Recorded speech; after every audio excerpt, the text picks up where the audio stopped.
Hello class, आज की class में हम करेंगे chapter 2 whole numbers exercise 2.2 question 1 to question 2।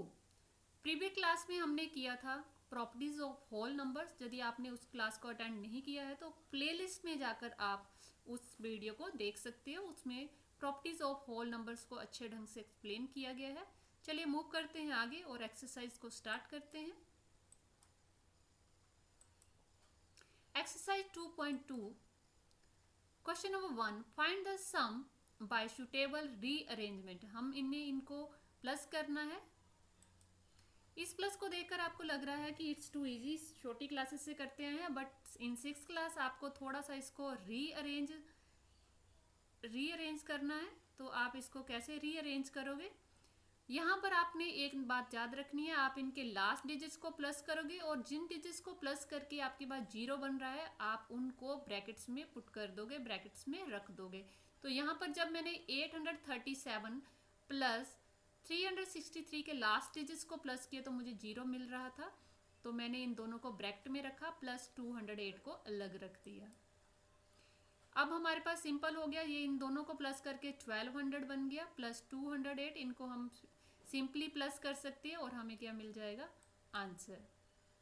और ये हमारा आंसर आ गया 1408। नेक्स्ट क्वेश्चन है हमारा 1962 प्लस 453 प्लस 1538 प्लस 647।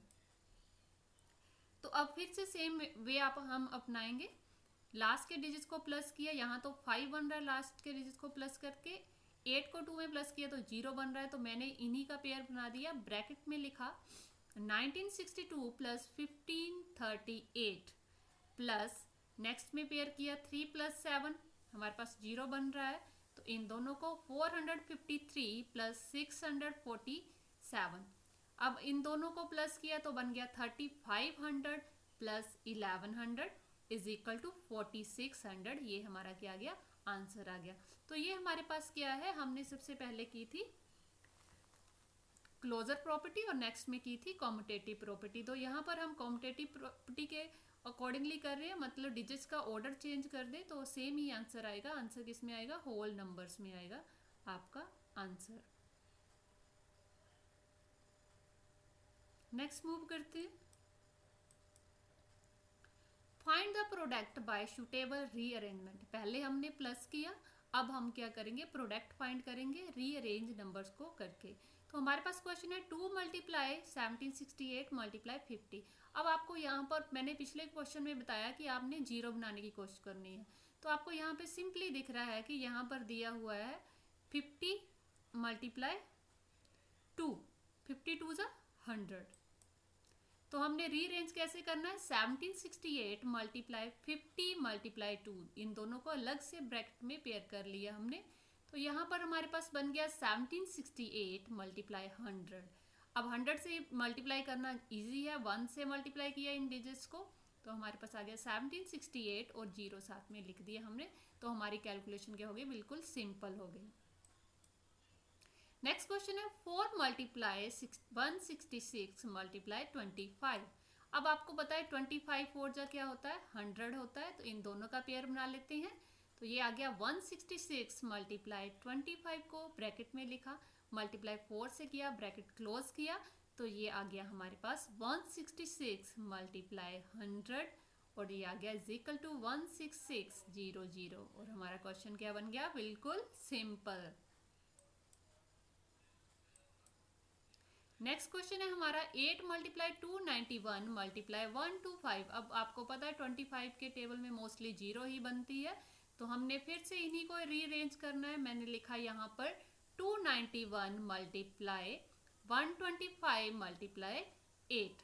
अब इनको मल्टीप्लाई करेंगे हम, तो सीधा इन दोनों डिजिट्स को मल्टीप्लाई करके हमारे पास क्या बन गया? 1000। तो 1000 से मल्टीप्लाई करना इजी है और हमने इसको इससे मल्टीप्लाई किया तो बन गया 291000।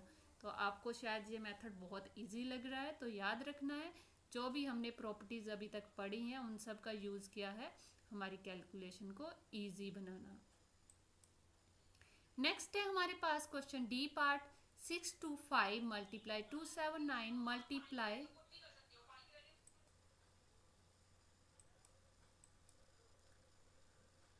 Is equal to 279 multiply bracket 625 multiply 16 bracket close. यहाँ पर हमने इन दोनों को ब्रैकेट में लिया है बिकॉज 6 5 जा 30 मीन्स हमारे पास 0 का डिजिट बन रहा है। तो हमने जब जहाँ पर इन दोनों को मल्टीप्लाई किया तो हमारे पास यहाँ पर बन गया 10,000। 279 मल्टीप्लाई 10,000 इज इक्वल टू 279 और साथ में हमने 4 जीरो ऐड कर दी इसमें। तो ये हमारा क्या आ गया आंसर 27, 90 एंड 000। तो हमेशा याद रखना जब भी आप ब्रैकेट्स में जिन नंबर को लेते हो उनको मल्टीप्लाई करने के बाद आपके पास 0 में ही आंसर बनना चाहिए। नेक्स्ट है क्वेश्चन हमारे पास 285 मल्टीप्लाई 5 मल्टीप्लाई 60। अब इनकी ग्रुपिंग कैसे करते हैं, हमने लिखा 285 मल्टीप्लाई 60 मल्टीप्लाई 5। 60 को 5 से मल्टीप्लाई किया तो हमारे पास क्या बन गया 300। तो ये हमारे पास बन गया। इन दोनों को मल्टीप्लाई करने के बाद हमारे पास आ जाता है 85500। तो इस प्रकार से इनकी पेयरिंग हम कर लेंगे 60 मल्टीप्लाई 5। नेक्स्ट क्वेश्चन है हमारे पास 125 मल्टीप्लाई 40 मल्टीप्लाई 8 मल्टीप्लाई 25। यहाँ पर मैंने इनकी पेयरिंग, अब मुझे यहाँ पर पता है कि 25 4 जा 100 होते हैं, तो मैंने इसलिए यहाँ पर 125 मल्टीप्लाई 8 किया, देन मल्टीप्लाई 40 मल्टीप्लाई 25, इन दोनों को मल्टीप्लाई कर दिया।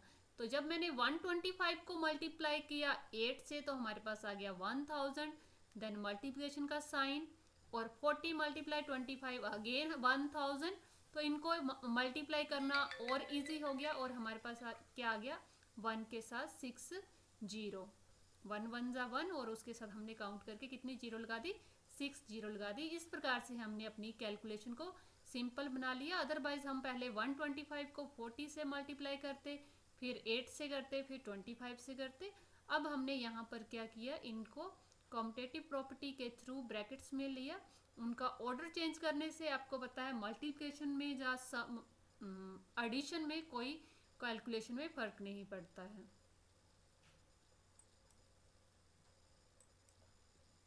नेक्स्ट है हमारे पास find the value of following.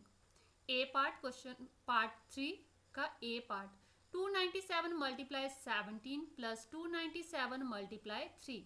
तो यहाँ पर हमें देखने से पता चल रहा है कि यहाँ पर क्या है 297 दोनों में आ रहे हैं। यहाँ पर हम 297 को कॉमन ले लेते हैं। यहाँ पर कॉमन लेने के बाद हमारे पास आ जाएगा 297 मल्टीप्लाई 17 प्लस 3। अब यहाँ पर देखिए मैंने क्या किया है 297 के प्लेस पे आप यहाँ पर लिख सकते हो,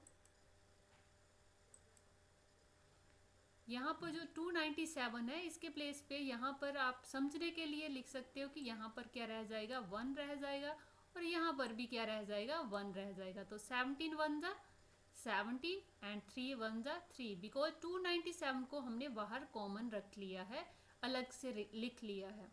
अब 297 मल्टीप्लाई 17 प्लस 3, 17 प्लस 3 हमारे पास क्या बन गया 20।